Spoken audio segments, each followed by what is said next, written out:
मेरा नाम सोनू कंवर, कक्षा 7 है। कलयुग समाज के अशुभ लक्षण।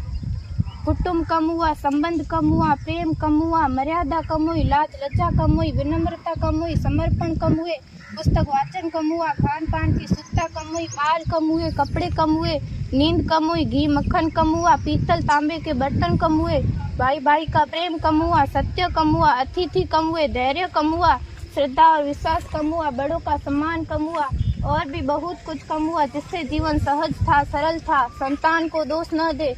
बालक या बालिका को इंग्लिश मीडियम में पढ़ाया, अंग्रेजी बोलना सिखाया।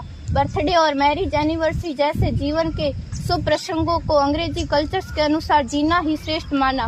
माता पिता को मम्मी डैड कहना सिखाया। जब अंग्रेजी कल्चर से परिपूर्ण बालक या बालिका बड़ा होकर आपको समय नहीं देता, आपकी भावनाओं को नहीं समझता, आपको तुच्छ मानकर आपसे जुबान लड़ाता, जब आपको बच्चे में कोई संस्कार नजर नहीं आता, तब घर के वातावरण को गमगीन किए बिना, संतान को दोष दिए बिना एकांत में जाकर रो लीजिएगा, क्योंकि पुत्र या पुत्री की पहली वर्षगांठ से ही भारतीय संस्कारों के बजाय, मंदिर जाने के बजाय केक कैसे काटा जाता है, यह सिखाने वाले आप और अम्मी है। जब बच्चा पहली बार घर से बाहर निकलता है तो प्रणाम और आशीर्वाद के बदले बाय बाय कहना सिखाने वाले आप और अम्मी है। हम परीक्षा देने जाते समय इष्ट देव बड़ों के पैर छूने के बदले बेस्ट ऑफ लक कहकर परीक्षा भवन तक छोड़ने वाले आप और अम्मी है। बालक या बालिका के सफल होने पर घर में परिवार के साथ बैठकर खुशियां मनाने के बदले होटल में पार्टी मनाने की प्रथा को बढ़ावा देने वाले आप और अम्मी है।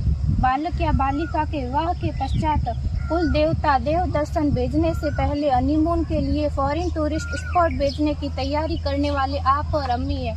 ऐसी कई ढेर सारी अंग्रेजी कल्चर्स को हमने जाने अनजाने स्वीकार कर दिया है।